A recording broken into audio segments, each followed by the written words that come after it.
All right, everybody, you've been listening to Sebastian Messer playing on his acoustic guitar, and this is the Adam Messer Show. I'm your host, Adam Messer, and this is WRUULP Savannah, Georgia, 107.5 FM, WRUU.org.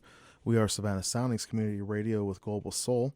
And if you caught the first hour of the Adam Messer Show today, you heard my interview with Bobby Nash and Stuart Goffey. Bobby has been on the show several times, and we are fortunate enough to have Bobby on the show for another hour. So, Bobby, welcome back to the second hour.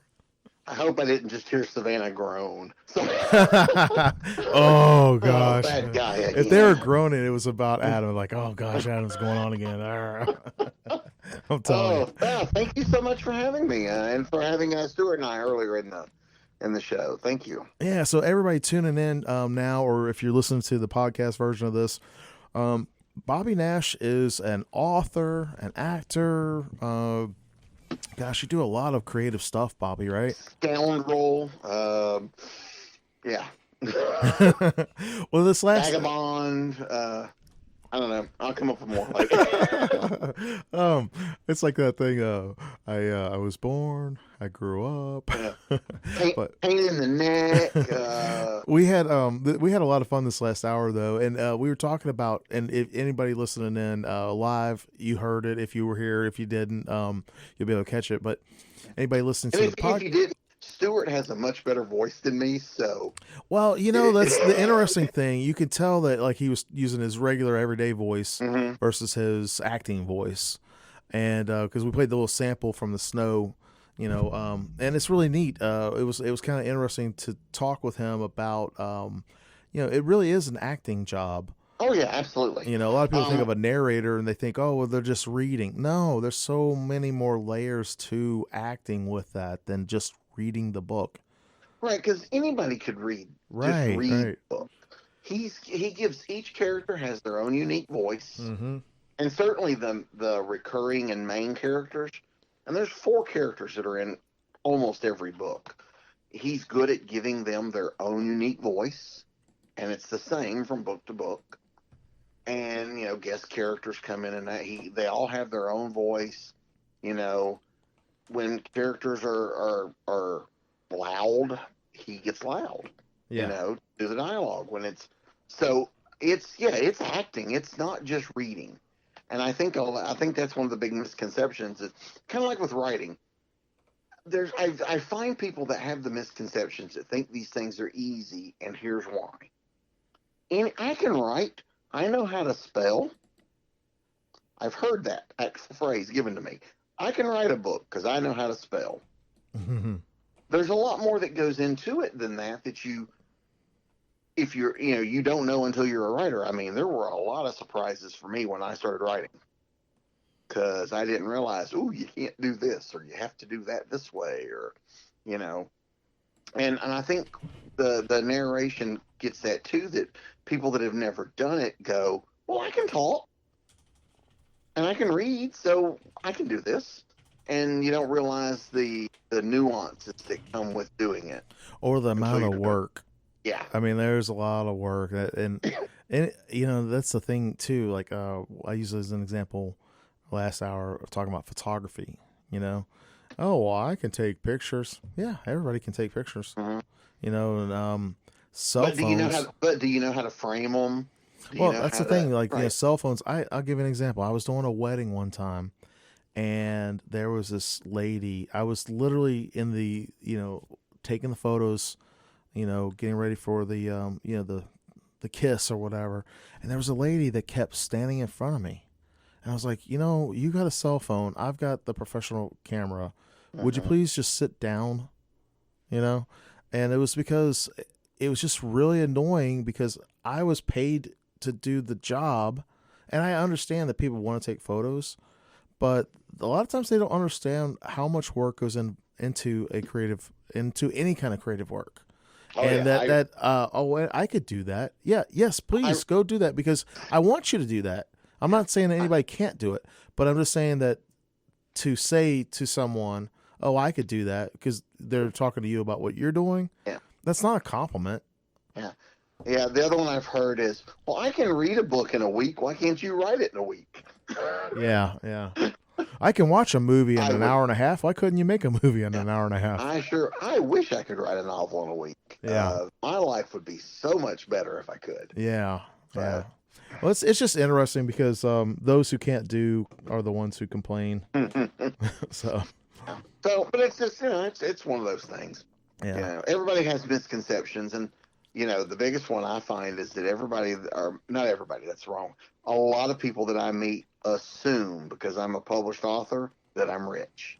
yeah. I remember you told the story the last time Yeah, where your boss was like, yeah, "So, will you at exactly. least give Yeah, us a month because we can't really operate without you." You're like, "What are you yeah. talking about?" Well, you Where am publishing I a book. going? Yeah, yeah, Yeah, and I think a lot of that comes from movies and TVs because every time you see a writer on TV, they're rich oh and yeah, they're solving murders, but they're yeah, they're rich and solving murders. yeah. So Or like newspapers today. There's no money in newspaper work. right. I mean, the folks that used to make a ton of money, as reporters or whatever, there's really not any money in it today. People that I know that do it, they do it because they love journalism and they love, reporting the facts, Mhm. and I don't know. It's just a weird misconception. I think a lot of it's Hollywood. I'll give an example. My wife, she's from Mexico City, and so she's been here since '97, and she's a citizen now. She's been a citizen for a couple of years now, and she still has friends and family members that they think, oh, you live in the U.S., you should be rich, and it's Mhm. like, no, we have to work. I mean, Yeah, it's misconceptions like that is things you don't you have no personal experience with, and yeah, I'm sure I'm as guilty as the next person. I thought acting would be a breeze. oh yeah, It's not. yeah. I thought writing would be a breeze, and sometimes it is, but most of the time it's not. I'll give an Um, example, Bobby, of what you're talking about. Like I did the NaNoWriMo thing and I published that book. And so I'm on to the next project. And I've been working on the outline for the last week. mhm. And I've written about 1,000 words just Well, because I'm still visualizing the story. yeah, I'm not. NaNoWriMo is one of those things that's both great and not so great Yeah, yeah, I because agree. it's great that it gets people to get that first draft done Yeah, in a month. That's awesome. If you can do that, that's great. I don't begrudge anyone that. The where it's not so great is publishers, are get inundated inundated with in first December and drafts. January with first drafts. Yeah, yeah. Well, I think a lot of And people that they don't really have any experience writing beforehand. Um, and I'll be honest with you, I'm new to fiction writing still, but I've been a published writer for the paper. Journalism's different though. But I think anybody that has not had any kind of, like academic or professional writing, and I have that background, it's more of a challenge for those folks because they've never done a major project, right? mhm, And they're like, oh, and I'll give an example of myself. My first novel that I wrote, it took me a year because I wasn't disciplined the way I am today. I didn't really know the path or the road to doing it. And I would only write when I was inspired to write, which was total right, nonsense. I mean, but at the time, I was like, oh, that's what I was doing. right. And I, Well, then if I if sent, you're writing as a hobby though, that's not bad. That's well, okay. I sent the story over to a friend of mine and asked them to read it. And it was just the first draft. And I told him, I said, it's just the first draft, but can you please just read it and let me know what you think? And the feedback that came back was like, yeah, I just don't know how to tell you, but it's awful. And I was like, you know what? Yeah, it kind of crushed me. hmm I went But back. that's a good friend though. Yeah, They it didn't is. It is. sugarcoat It it is a for really you. good friend. But I went back and I studied. I studied writing. I studied, editing, and I studied. So that's what I've been working on is that kind of thing. But even still, like a lesson that I learned with this book: don't release a book around Christmas or New Year's. It's yeah, not going to work. because Yeah, I have not, even the folks that read the first Blood Thrasher, mhm, I haven't had a return with those readers. I yeah, mean, just one of those things. So I've got yeah. to work on It's something different. as an indie writer, I feel like I'm hand selling every book I sell. I know, right? I mean, It's like even I'm on when the side people of the buy, road with a sign that says "Books for sale." yeah, because I can see a lot. Oh, I put out a post on social media today, and I saw two people bought a book. Okay, those probably had something to do with each other. It's rare for me to just see books pop out of nowhere a sale. So I still feel that I'm doing that. I'm trying to find that audience. Mm-hmm. Because there are writers that I enjoy that when a new book comes out, I'm on top of it the day it comes out, and I want to be that for other people. And I don't know if I'm there yet, but I'm working on it. But in terms of creating, one of the things that helped me early on, you said you gave it to a friend. I live in North Georgia, Mm-hmm. and I'm close to the University of Georgia in Athens. And back in the day, they used to have night classes.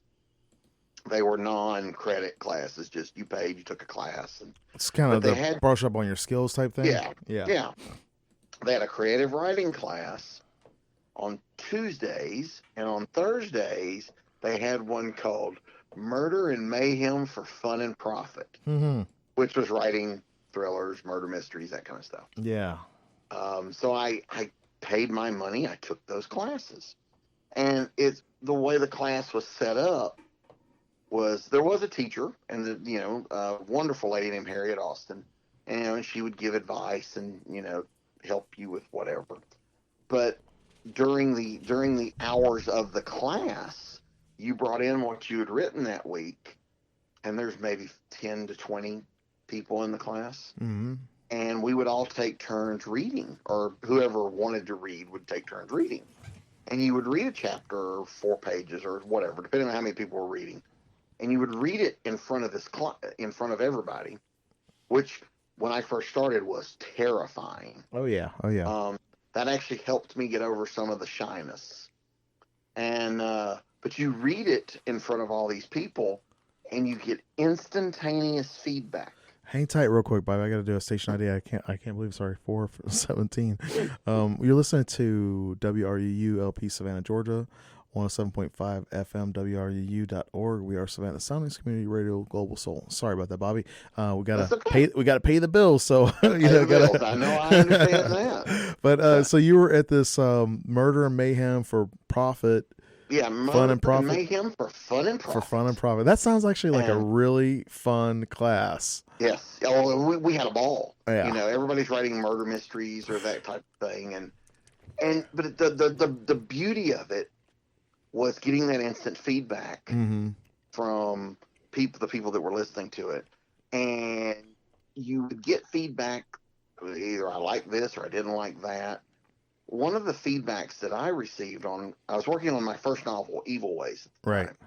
And Evil Ways, the two main protagonists are these brothers who they've met up and they haven't seen each other in a few years, and one has come to visit the other, and the one that's come to visit is an FBI agent, and the one that lives in this town is a reporter. Okay. He owns the local small town newspaper, and they get involved with this rash of killings that have happened in the town. And so that's where the story goes. So when they first run into each other in this town, and these two haven't seen each other, I wrote this scene. They meet, they go out for lunch, they're talking, blah, blah, blah. I read it in front of the group, and one of the feedbacks that I got that really stuck with me was nothing about these guys feels like they're brothers. Mm.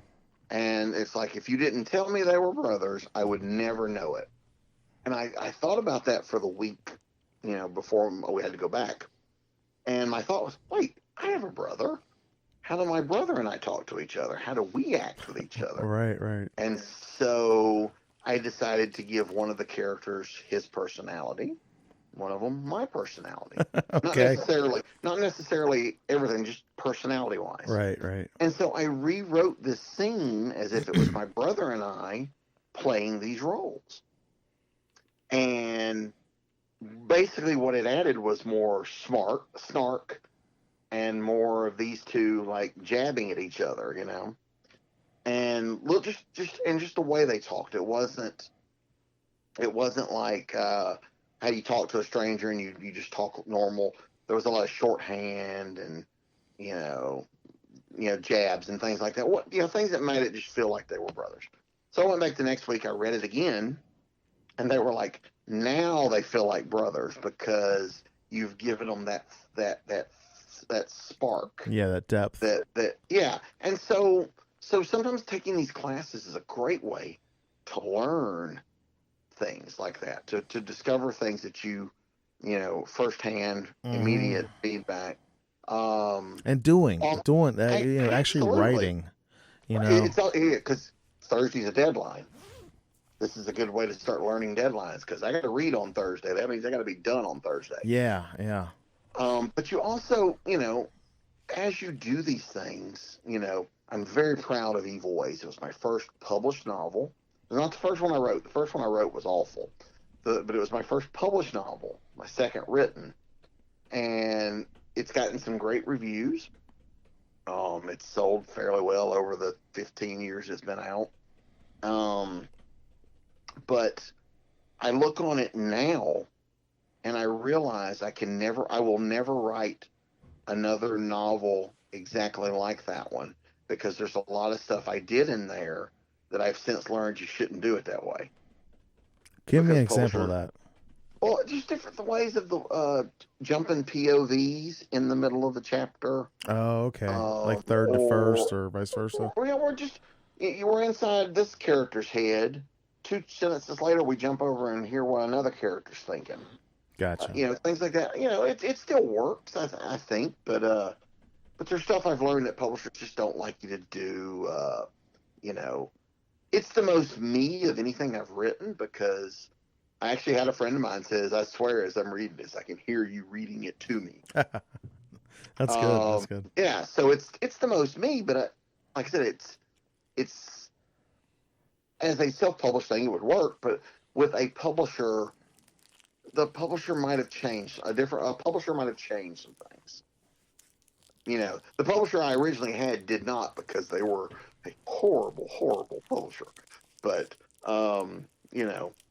that being said, like if some of the publishers I work for now would have changed things, and so those are things I've learned. You learn what publishers are looking for, and especially if you've worked with them before. Not all publishers are the same. Yeah. What publisher A likes, publisher B won't do. So there's certain ways they tell stories, or the way they lay things out, or whatever. So knowing that, you as a writer start tailoring yourself to the publisher you're writing for. So it still feels like your voice, but you know that this particular publisher likes things a certain way.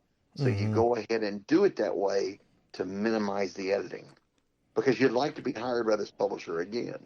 So the less work they have to do on your story makes you more interesting to hire again. Right. Yeah, I think I agree with you on that. It's the same like it's with working with editors. Mm-hmm. You're gonna have different editors. You and I had an offline conversation talking about that, but I'll just share with the audience. I've worked for the Savannah Morning News for a couple of years since 2014, and I've had several editors over the years, and for the most part, I've gotten along with all my editors. There was one incident where an editor changed some things to sound more like their voice than my voice, and I questioned that person about it, and I didn't like it. Honestly, I didn't like changing it because I don't use passive voice at all like that. I try to use active voice and active tense, and but ultimately, we came to a compromise with it. And it's working. As a professional, you don't go to your employer and say, "Well, I know you've always done it this way, but I'm the new kid on the block, so let's just change it up for me." You don't do that. No. What you do is you go in, you put your head down, you do the work, and then when you see opportunities to improve, you add that value and say, I know we've been doing it this way. Have you considered doing it that way or whatever? Or sometimes, like, Right. with you being a new author, they might look at your work and say, you know what, we want to add that to our repertoire. Yeah. And sometimes, I mean, it never hurts to ask. I mean, I took a gig with one publisher, and they were doing all the books they had done so far were all in first person. Mm-hmm. And I was like, I really prefer to do it in third. Is that okay? Right, right. If you say no, I'll do it in first, but I would prefer. And they're like, yeah, do it. What's best for you. So sometimes it never hurts to ask. Yeah. Well, I But working like in the fiction side of it, I've self-published all my stuff. The only thing that I've had published independently was with the Chrome Girls Press, the horror anthology, and Rachel Broom was the editor and the owner of Chrome Girls Press. And it's a micro press, and she's a great person. And working with her as an editor, she's an editor. Working with her on my work, she will say, hey, this would work better this way, or vice versa. She might say, have you considered this or whatever. And I like working with her because she's professional and she, works, and she's a hustler too. yeah, So I think a big part of that is like deciding who you'd like to work with and putting stuff out there, yeah. And just like writers, I mean, editors are all different. I mean, all not all editors come at things the same way. Some of my favorite editors are the ones that come to me, kind of like you said with Rachel there. She's like, okay, this part here I'm confused on. This doesn't make sense, or can we tighten this up? Mm-hmm. As opposed to the ones that come in and go, change that. Yeah. Or maybe, or the ones that just come in and go, there's some that come in and just look at grammar and punctuation. They don't really look at the story. There's some that just look at the story. There's, so yeah, there's all types of editors as well. And the best advice I was ever given about working with editors when it comes to getting your edits back, the best advice I was ever given was learn to pick your battles. Yeah. Which editing mountain do you want to die on? Right. And what they meant by that was, if you've turned in your book or your short story or whatever, and it comes back with 10 edits on it, and you look at those 10 edits, and if you decide to argue all 10 of those edits, it's a good bet you're probably not going to work with that publisher again because you're difficult. Yeah. If you're a difficult person, that's... Yeah. But if you look at those 10 edits and go, okay, I see this one, see that, and say you knock off 9 of them, yeah, no problem. But, there's this one thing here I just don't want to change. Here's why. And you tell them why you don't want to change it. Most of the time, they're like, okay, no problem. But if you go and argue all 10 of them, their first thought is to argue back. So pick your battles. Pick which thing you can't live with being changed. And go with that, as opposed to arguing, because, hey, you're a writer, I'm a writer.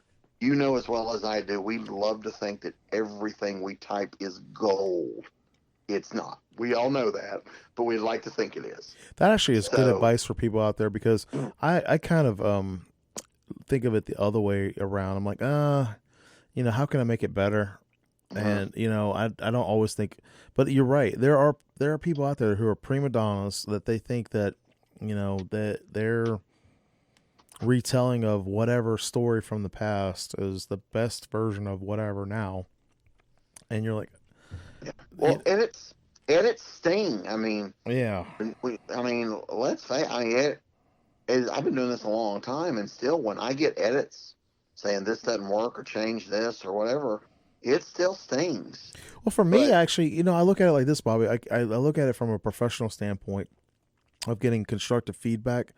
When it's constructive feedback and it's not just hey, I just want to assert my authority on you and tell you that you have to do this type thing.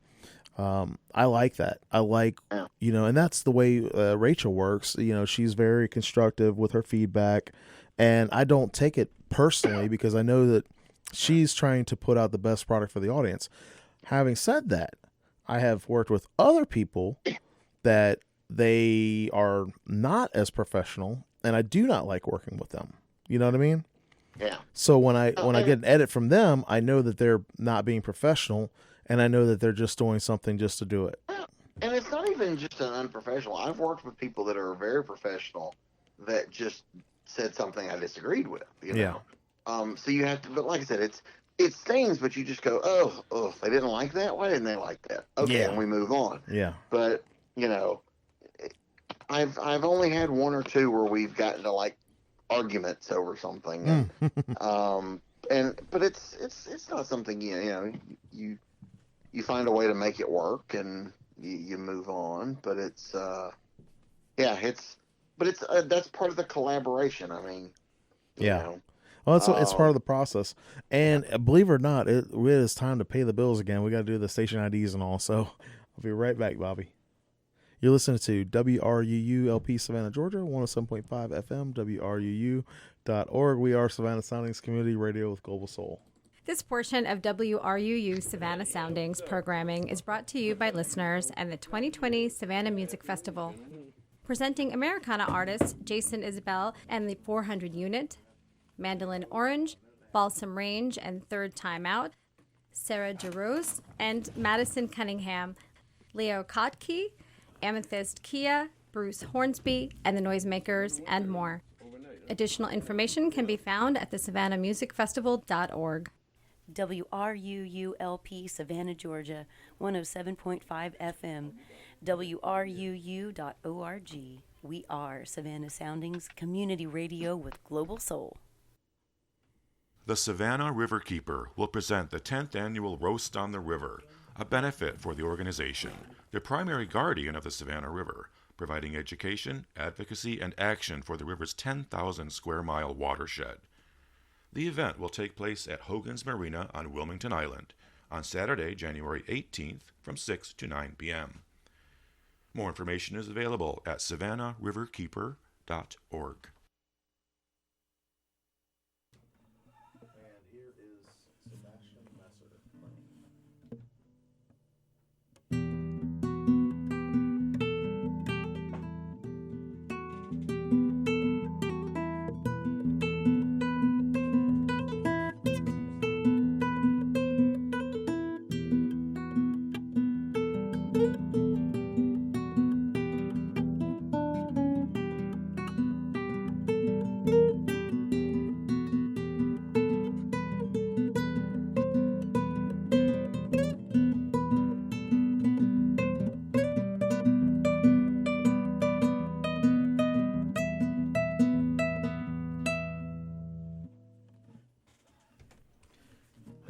All right, everybody. That was Sebastian Messer playing for us live here on WRUU. And if you're just now tuning in, you're listening to The Adam Messer Show. I'm your host, Adam Messer. And my special guest today for the second half of The Adam Messer Show is Bobby Nash, who is an author, an actor, and amongst other things, you do a lot of creative stuff, Bobby. So I'm so glad that you're here on the show with me. So we were talking about editing and stuff like that. You know, we talk a lot about like writing and stuff like that, but let's get into kind of like the nitty gritty of, you know, story creation and carrying on in a series. I think we've never really talked about, you know, going through a series, you know, and during that, because you got your Snow series, right? Yeah. Well, what I did, my brain works in a very odd way. I don't have like detailed outlines but I feel that if I write a detailed outline, when it comes time to write the book, I feel like I've written that story before and I'm ready to move on. Mm-hmm. So what I do that works for me is I do bullet points. Snow falls, you know, boom, boom, boom, boom, boom. This has to happen. And then I start and I go, okay, and I'll push you toward that goal. Now, I may do that for multiple books so I can lay groundwork and lay clues and things like that. Mm-hmm. When I designed Snow, series 1 was going to be 6 books. Each is a standalone story. But if you read all 6, it's one big story. Mm. I'm going to pare that down a little, I think, for series 2. Just because it, instead of doing 6, maybe break it down to 3.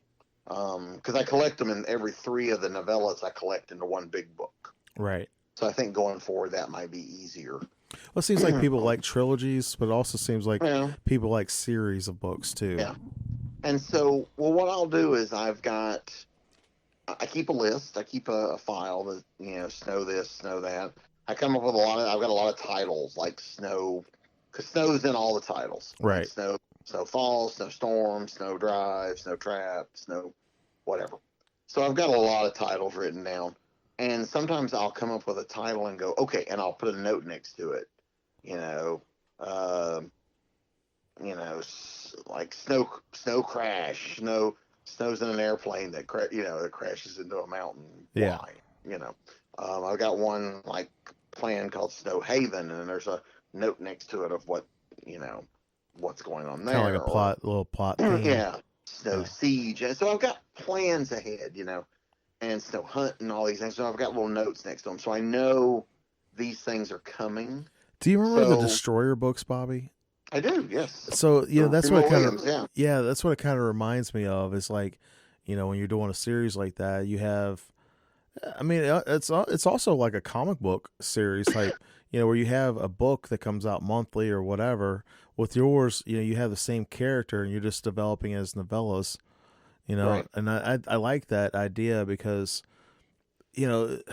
with a series, it seems like you have a chance to not redevelop the character, but to continue developing the character. Right. And you can, when you're doing a series too, and you're thinking ahead, you can introduce, like I introduced just the mention of a character in book 2, Snowstorm. Just the mention of a character. We don't meet the character, they're just talked about. Who in book 5, we're investigating this character's death. Yeah. And they do, I like those little cameos that you have. And Yes. in storytelling, cameos are really cool. Yes, I have this idea that the Ben Books universe of not counting anything that's outside the like normal, like like the Evil Ways books, the Deadly Games books, because those two happen. Evil Ways and Deadly Game take place in this fictional Georgia town called Summersville County. And there's a small town of Summersville in the middle of the county. So the sheriff is in both of those as a secondary sheriff. The deputies. Okay. They are currently, I'm currently writing a book with them that I'm doing as a serialized book through Patreon first, and like I did with Suicide Bomb. Is that the one with Pete Messer in it? That is the one with Pete Messer. Pete Messer is in the first book. Yes, he is. I like that. You were like, when you sent me a copy of Suicide Bomb, you were like, you might recognize a familiar name. And I was like, he is a deputy U.S. Marshal. Which is crazy because, there's a bunch of Messers in Georgia. Yeah. And, yeah. Well, there's a bunch of Nashes, too. Actually, not all of them are related to me. That's the weird part. Talking about making up a fictional town in Georgia for that story Wrong Turn, I made up a fictional town called Alamania outside of Savannah. And so it was kind of interesting because I based it off of, a kind of a culmination of several small towns around the area. But, yeah. Well, I did that for Evil Ways, and just because I originally was going to write it in the town I live in, I realized, I want stuff that's not in this town. Right. So I just made up a new town. Well, having gone through all that trouble, when I was doing Deadly Games and they needed to go to a small town for the second half of the book, it's like, wait, I have one of those. You have a universe already. Yeah. And so suddenly these two books that were not connected at all become connected because the sheriff and the deputies are the same in both books. No problem. I'm working on Evil Intent, which is the follow-up to Evil Ways. The sheriff and his deputies have a brief, small couple chapters in that. Bobby, you actually just gave me an idea while we're talking here on the air. Wrong Turn ends, I don't want to spoil it for anybody who hasn't read it, but it ends and it basically leaves off with the main character, right? But it doesn't talk about his wife or anybody else. It just kind of leaves off with the main character right there. So I was just thinking, why couldn't I do a continuation of the series of what happens after that? Yeah. Oh, absolutely. Yeah, I just had that idea while we were talking. I'm like, this is I could continue this whole little universe. Yeah, I love doing stuff like that. Yeah. And it's so we've got these books that happen around this fictional Summersville. The sheriff has got his own story, but that's also where Abraham Snow lives, is in Summersville, because that's where he grew up. Okay. So where he's living now, above his grandfather's garage, is in Summersville. It's just one of those little things. It's just for me, it's cool. They're all connected. But as the stories start to come together, there are moments where the crossovers happen. Yeah. In the serialized novel I'm doing with the sheriff, the book's called In the Wind. There is the FBI and a small group of FBI and U.S. federal marshals have this guy in protective custody in a safe house in Summersville. They did not let the locals know they were coming. They just rented this house and snuck this guy in there to hide him because it's going to turn state's evidence on a mob guy, an organized crime guy. Now, I've built a lot of these guys up over the years, so I reuse some of them. Well, in Snowstorm Book 2, they get in the middle of a problem between these two organized crime guys, and so that's one of those guys is who he's turning on. So now these two books are connected. Technically it's a sequel, and then I had to have an FBI agent show up to brief the sheriff after the safe house is attacked. So I'm like, well, Mac from the Snow books is, his parents still live in Summersville because that's where they grew up. He was the closest one, so he has a brief appearance in the Wind. So it's just this nice little. They're all connected. They could meet again one day. They could never. It would have to be a story reason. I try not to do it just to do it. Mm-hmm. But you never know when a story could, spark that has these guys running into each other. So or when you have a crossover idea. Exactly. So I do that, and I've done that for a while with the old pulp stuff. I wrote pulp short stories and novellas for several publishers for a while, and same thing. They almost always fought mobsters, so I created these like 3 mob families. And so over the course of all these books at different publishers, told in different time periods, I have this mob war going on in the background. Oh, wow. So you can see the progression, but it's totally written out of order. So I've done stuff like that. There was another one I did where in the Domino Lady anthology, we meet this young actress. And something happens with her husband. Her husband was a director, and he killed somebody. But she gets a mention. She's a young actress. I wrote something for another publisher that took place like 20 years later. Different publisher, different character.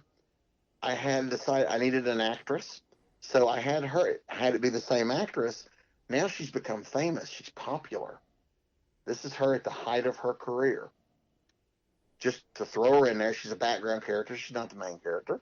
So that's a little cool Easter egg for anybody that's read both. Come later, another publisher had me write something that took place 30 years after that. 30 years after that. So I needed an actress for a background role, a piece again. So I had her to where now it's 30 years later for her. She doesn't really work anymore, but she's became like one of the dames of Hollywood, Mm-hmm. And so we got to see her at 3 points of her life. And so stuff like that's fun for me. Hopefully it's fun for the audience. Yeah, I think it is. That's one of the nice things that I like about writing is that it might not be everybody's cup of tea, but there's somebody out there that's going to like it, you know? Sure, sure. And I was just, you know, honestly, just kind of throwing stuff out there. I was just thinking, you know, with how you do the crossovers, you know, that's a great way to tie in your universe. And a good example of that, look at Stephen King's work. It all takes place in the same area, like his universe. Oh yeah. You know, And I've done that with a lot of things. Like there's in the Lance Starr stories, there's a government agent whose last name is Palmer. mm-hmm. The brothers in Evil Ways' last name is Palmer. I know that the guy in the 50s is their great grandfather. I've never come out and said it in the books, Right? but it's their great grandfather, so there is that connection. And That's so stuff like neat. that's fun. Yeah, that's neat. You know, it's kind of interesting you say that too, because in this this newest Blood Thrasher novel, my main character is a guy named Greg, and he's like 900 years old or whatever, and he's a vampire. And I just have like I've kind of salted and peppered the story with like little, you know, antiquity type things, you know, like for example. I know this might sound crazy, but I had him meet a young Bram Stoker, Mm-hmm. you know, and that like there's a set of a group called the Order that they're sworn to protect humanity against the occult and supernatural, you know, monsters and stuff like that. And so I did like a little backstory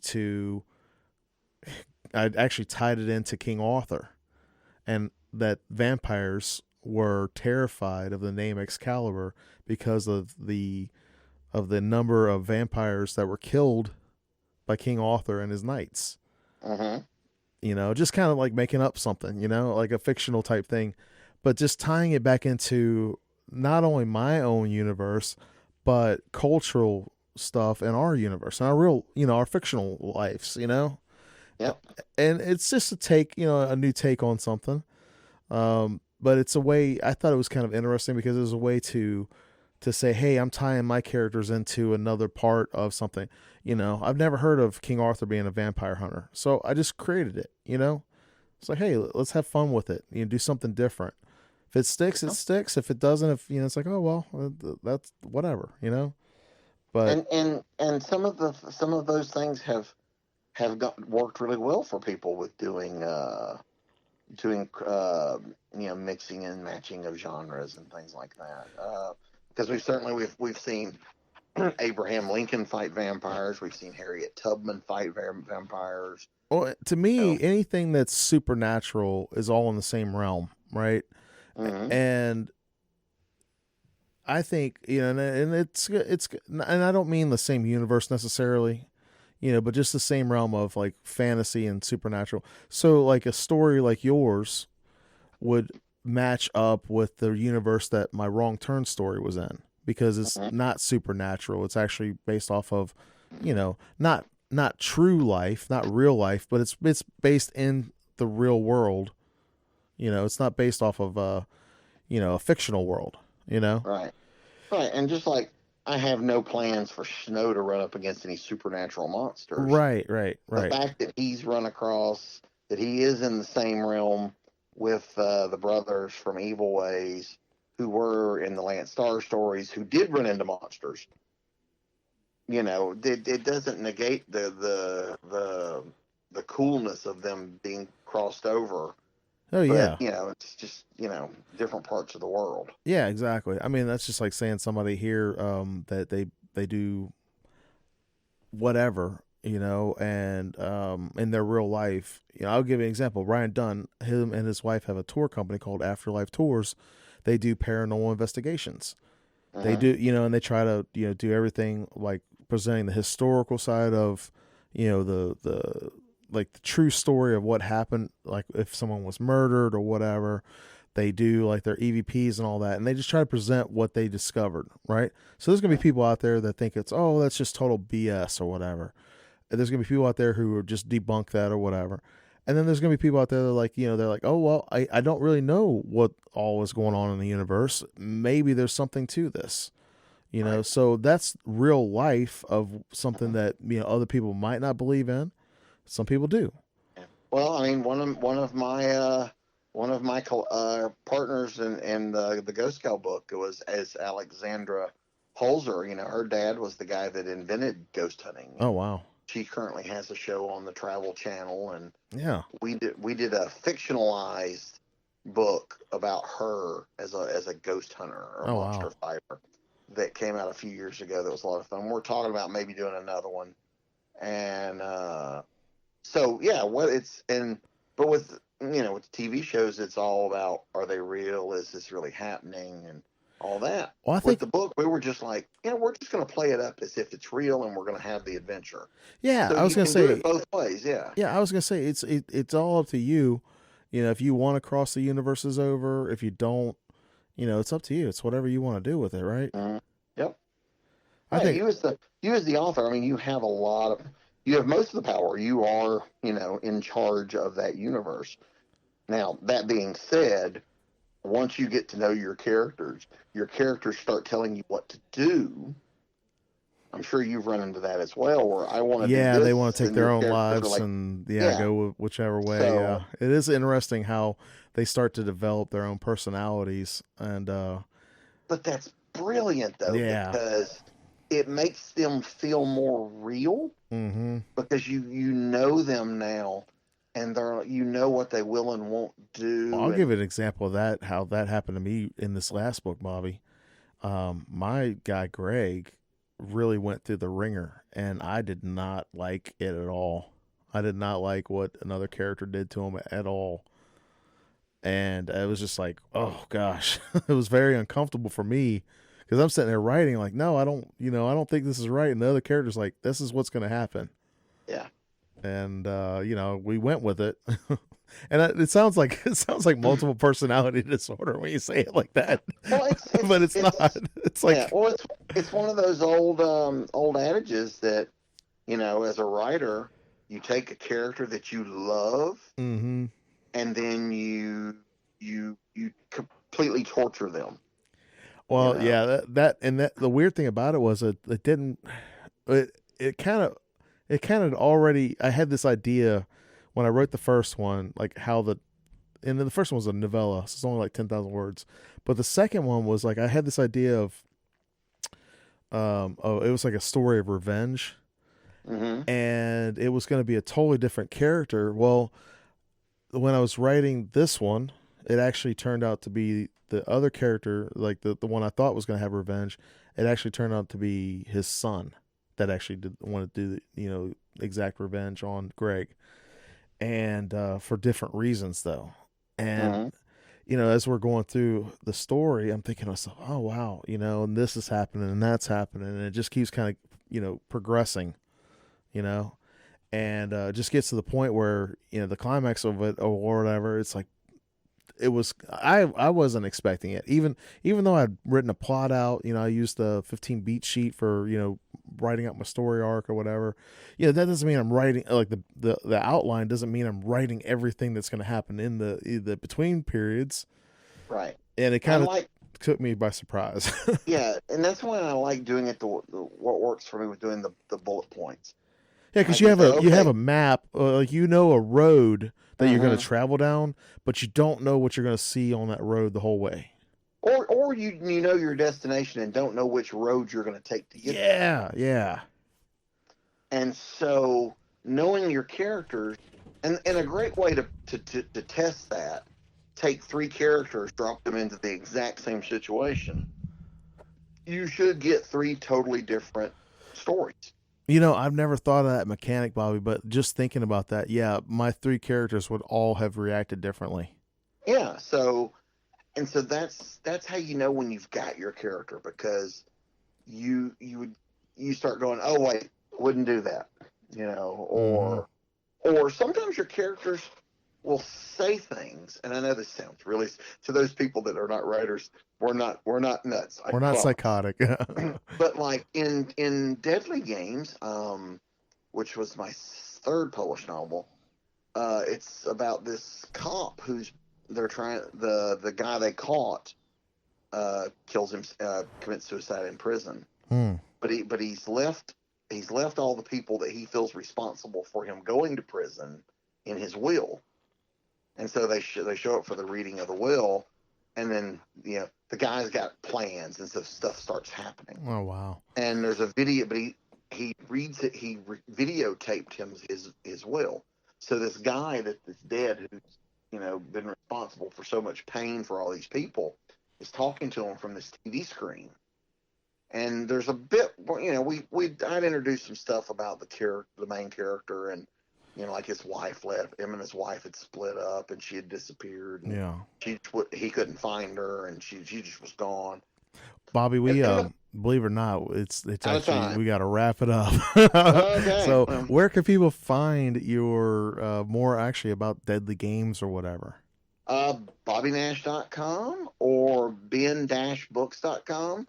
There's all kind of write-ups, links, and everything on those. And that's actually a Ben Books one, so it's got its own page there. That's awesome. Thank you so much for being on the show again today, Bobby. I'm looking forward to the next time we do our little chit-chat. Oh, my pleasure. Thank you so much for having me. It's always fun coming on here and chatting.